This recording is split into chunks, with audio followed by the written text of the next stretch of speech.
Welcome to the homestead. Glad you're watching. Well, we came up a day early for the weekend, and we've been taking care of a bunch of little tiny things that we commonly do off camera. One of the tree branches fell over there, and that little cedar tree, which might be a juniper, but nevertheless, the one that we had uncovered and it was perfectly standing tall, well, it's now bent and it doesn't want to stand tall because the branch landed on it and bent it over. It didn't break or anything, so I think it will stand up, but I think we're going to need to help it stand up straight with a stake or something. And so then we did some other things. Of course, we took care of the cats, and I pulled the stakes out of the ground around this awning here. And what I'm going to do is I'm going to just take it down now because it's ugly. We don't need it just bent up sitting here. And then I'll go out to the other awning and I'll try to take it apart too. So stick with me.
This corner is not going to be repairable.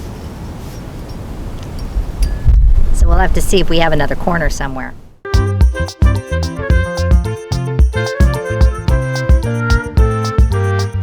Quite a bit of these bent at the joint, but they are not broken, they're just squashed. And what we're thinking is we might be able to get some type of a coupler to go over this, and so it doesn't bend anymore. And then the whole pole will be repairable or salvageable. That's the word I'm looking for. So I think that even though it looks like a bent up mess, I think for holding an awning up during the summer, I think we can fix it. And Lee has his welding equipment, so if we need to, we could weld some spots that might need welding. But I think this is doable. I think it's fixable with some type of a thing right there over the top of it to hold it. Anyway, let's keep trying to get those other pieces off.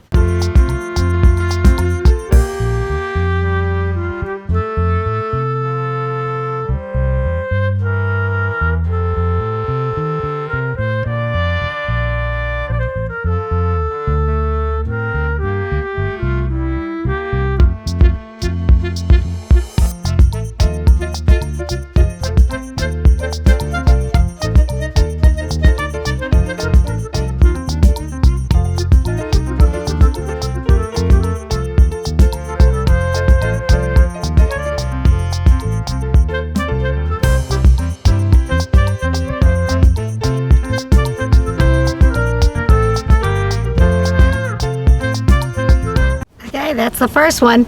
Let's go over there and take apart the second one.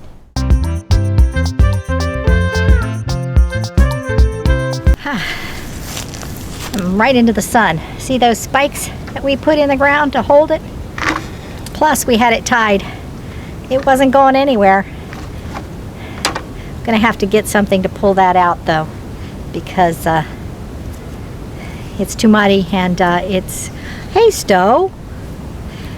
It's too muddy and it's stuck, but that's okay. We'll get it.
you go.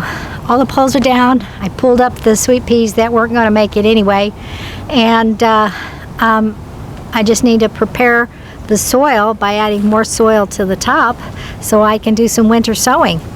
I saw online they did them in milk jugs, and I think, why are you planting them in milk jugs? Why not plant them directly? And they put them in milk jugs to keep the humidity down. Well, no problem. I saw another guy online who sowed directly in the ground, but he put a clear plastic tub over the top for the babies to sprout and start to grow and stay warm until it was ready to be warm. So that's the route I'm going to go. I went over to Dollar Tree and I bought me some domes, and I bought me some clear boxes that they're not very big, they're about yay deep, and pop a hole or two in them and then just set them there and then spike them down in the ground and plant where I want them to grow instead of reseeding. Now, just in case that doesn't work, I am prepared to do a bunch of seedlings inside the grow tunnel. But next week it's supposed to drop back into the teens, even though we're having a nice warmy, I think it's, I don't know what it is, it's in the 50s today, and I think it's supposed to be in the 50s tomorrow. But after that, plummeting, and a big cold spell's coming, and it's not going to get above 30s, and the nights are going to be in the teens. So I do not want to plant next week.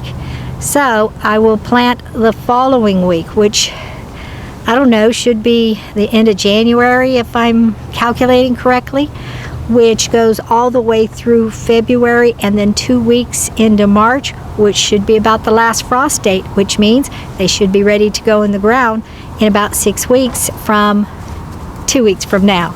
So about 8 weeks from now, they should be ready to go into the ground. And then, on the other hand, the ones that start to grow outside, if the weather warms, they will sprout. And if there's a chance of a cold spell, a dipping, a last frost, I can put a grow cloth over the top for that short spell of time if that's what happens. And hopefully, fingers crossed, I can start to seed and grow things. They said in the forest, seeds drop, things grow. As a matter of fact, we got blackberries growing all over the place because seeds drop, they grow. And so they said that this planned gardening stuff is ridiculous because the seeds aren't going to sprout until the seeds are ready to sprout. And when they're ready to sprout, they will find themselves a good home in the soil, and they will grow big and strong. And if you transplant, they go through a shock period and sometimes don't grow as fast or as big. So we're going to see, and I'm going to try this winter sowing in the ground. But like I said, I got to wait 2 weeks. Too bad. But it might even snow again, they're saying, and so we cannot have those things dying before they're ready to sprout. They said cold winter vegetables, I could go ahead and start putting those in the ground right now. That's your spinach, your kale, broccoli, cauliflower. I think it's all those. And so I could probably go ahead and put the seeds in the ground and just wait patiently until they are ready to sprout up, which who knows when that'll be, because I don't know anything about gardening. Anyway, sun's in my eyes, and just a short introduction to the property today because we got up here in the afternoon, and so now it's just time to sign off and say goodbye. So thank you for watching. God bless y'all. You be sure to like, share, press the notification bell, and subscribe, and we will see you next time on the Homestead. Bye-bye now.